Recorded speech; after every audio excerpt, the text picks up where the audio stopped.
ఇవన్నీ ఆయనతో కలిసి ఆయనని డిక్లేర్ చేయమంటాను. ఈ ఏరియా అగ్రికల్చర్ ఎక్స్పోర్ట్ జోన్ అనేది సెంట్రల్ గవర్నమెంట్ లో ఆయన మన ముందరికాలో అనౌన్స్ చేస్తాం.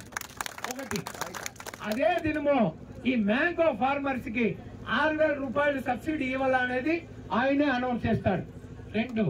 మూడో పాయింట్, మన రైతులకి ఈ ఏరియాలో వేరే ఏమేమి సంగతులు హార్టికల్చర్, అగ్రికల్చర్, సెరికల్చర్, నాగరాజు అందరూ ఉంటాం. రైతులు ఇంకా ఒక 6-7 జనాలు రాండా, ఒక 10 జనాలు స్టాలిన్ పోయి చూసి అప్ప నువ్వు ఎయిర్పోర్ట్ ఎక్కడైనా చేసుకో, మాకు వద్దు. చంద్రబాబు నాయుడు కుప్పంలో ఎయిర్పోర్ట్ తెస్తా, డికే శివకుమార్ ఏమయ్యా అది వసూలులో చేసేది, నేను ఆనెక్కల్లో చేస్తాను ఉంటాడు. రామ్నగర్ నువ్వు ఎక్కడైనా చేసుకో, ఎక్కడైనా పో, మా వసూలు రైతులకి డిస్టర్బెన్స్ లేకుండా మీరు ప్రాజెక్ట్ చేసుకోండి. ఇది స్టాలిన్ గారికి మనం ఇచ్చే ఒక రిక్వెస్ట్ అండ్ గోల్. వసూలు అభివృద్ధి కావాలని మన వాళ్ళు ప్రాంత వ్యవసాయదారులు ఆల్రెడీ ఇచ్చిన్నాము. ఇంకాను ఎత్తాలంటే అది సాధ్యం లేదు, ఎత్తేకి అయ్యేలేదు. మీరు భయపడాల్సిన పని లేదు. ఎలాంటే ఈ ఎయిర్పోర్ట్ మన అన్న ఒక ఎక్స్ఎమ్మెల్యే వాళ్ళు వ్యవసాయ దీంట్లో ఉన్నోళ్ళు, మన వేలుసామన్న గారు, మన అన్న నరసింహన్ గారు, వాళ్ళకి తెలుసు. ఇంకా ఇంతవరకు ప్రపోజల్ ఆ ఇంటర్నేషనల్ ఎయిర్పోర్ట్ కి ఇక్కడికి ఇంకా 10 సంవత్సరాలు ఎక్కడ ఎయిర్పోర్ట్ కట్టేదానికి పర్మిషనే లేదు. ఎలాంటే నేను మంత్రిగా ఉన్నప్పుడు మన ఎడపాడి పళనిస్వామి గారు ఏర్కనివే టాల్ ఓకేనా. ఓకే, నెక్స్ట్ 25వ తారీఖు పాటు రామ్నగర్కి వస్తారు. మాకు సాయంకాలము 6 గంటలకి 7 గంటల మధ్య వస్తారు. నేను పర్సనల్ గా అయినా మేము ఇక్కడ రూమ్ లో ఉంటారు కదా, అప్పుడు అపాయింట్మెంట్ తీయిస్తాను, పర్సనల్ గా తీయిస్తాను. వచ్చి అందరూ తెలుసుకొని మనం ఏముందో మనం చేయాలా. మనం అన్ని తరాల్లో ట్రై చేస్తాము. మన పార్టీ అనేది సెకండరీ, రైతులు బాధ అన్ని పార్టీ వాళ్ళదే చేస్తాము.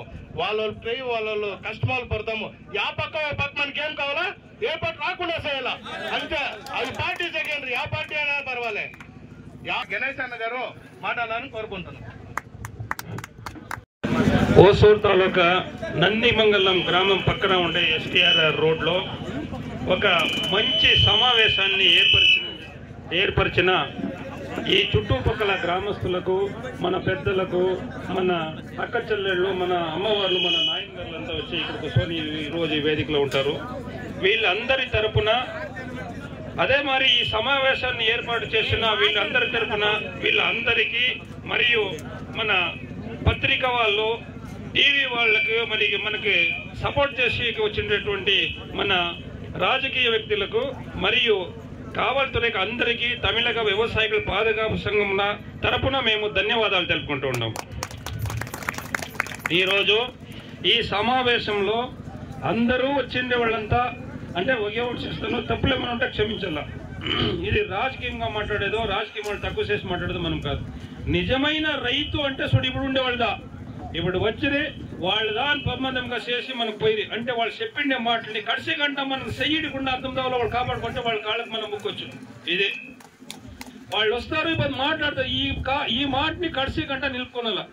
ఈ కడిసి గంట నిలుపుకుంటేనే మన రైతులంతాను మనమును ఈ ఏరియాలో వచ్చి మనమును పథకాలు చేసేవారు. ఇది ఇప్పుడు ఇక్కడ కూకుండే రైతులు మన నాయకుడు మంచోడు అన్నికి మనం ప్రెసిడెంట్ గెలిపియాలంటే మా ఆయన కాదు మంచోడు, ఆయనకి ఇంకా ఈయన చూస్తాం, ఈయనకి ఇంకా వచ్చి మన చైర్మన్ మంచోడు అంటే వాళ్ళని చూస్తాం.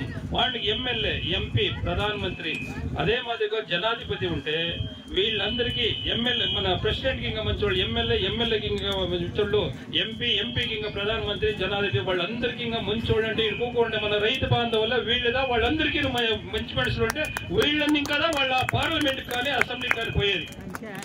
వాళ్ళందరికంటే మంచోళ్ళు ఎవరుంటే మన రైతులదా. ఎలాంటే వాళ్ళు అక్కడ ఉండే ప్రధానమంత్రులు గారు కావచ్చు, ఇక్కడ మెడ్రాస్ లో ఉండే చీఫ్ మినిస్టర్లు కావచ్చు, ప్రతి ఒక్కరికినో మనమిటి చైర్మన్ లా చేయి పెట్టి తున్ని మడక తున్ని ఎత్తుకొని వేస్తేదో వాళ్ళు అన్నం తినేది, లేకుంటే వాళ్ళు డైరెక్ట్ గా తినేకేయలేదు. వాళ్ళు ఎక్కడ తింటూ ఉండరు. మనమిటి కష్టపడితేదో వాళ్ళకి. ఈ పొద్దు వచ్చి తమిళనాడులో కాదు మన ఇండియా లోపల ఉండే గవర్నమెంట్ వస్తే కూడాను అది 79 ఏళ్ళు ఇంకా వచ్చి తమిళ్లో చెప్తారు ఆర్టికల్ మారినాలం కాట్రికల్ మారవిల్లే అని.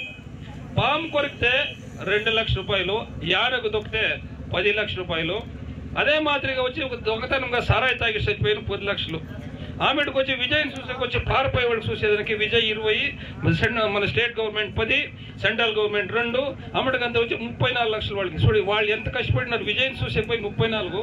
ఇత పాము కొరికి యానకు తొక్కి యానకు చూసుకుంటా అన్నిటికీ చేసే వాళ్ళకి ఖాళీ మన జొన్న తోటలో 4 మా కూడా పుట్టిన సహోదరుల మాదిరిగా ఉండే వాళ్ళకి సీట్లు పడిపోతే స్టేట్ గవర్నమెంట్ 4 లక్షలు అనౌన్స్ చేసింది. వాళ్ళు ఏం చేస్తూ ఉంటారు, దేశంలో ఉండే ప్రతి ఒక్క రైతుకి అన్నం పెట్టేదానికి పోయి సెట్ పెరుగుతూ ఉండేది వాళ్ళకి 4 సహాయతానికి తెచ్చేవాళ్ళకి 10 లక్షలు.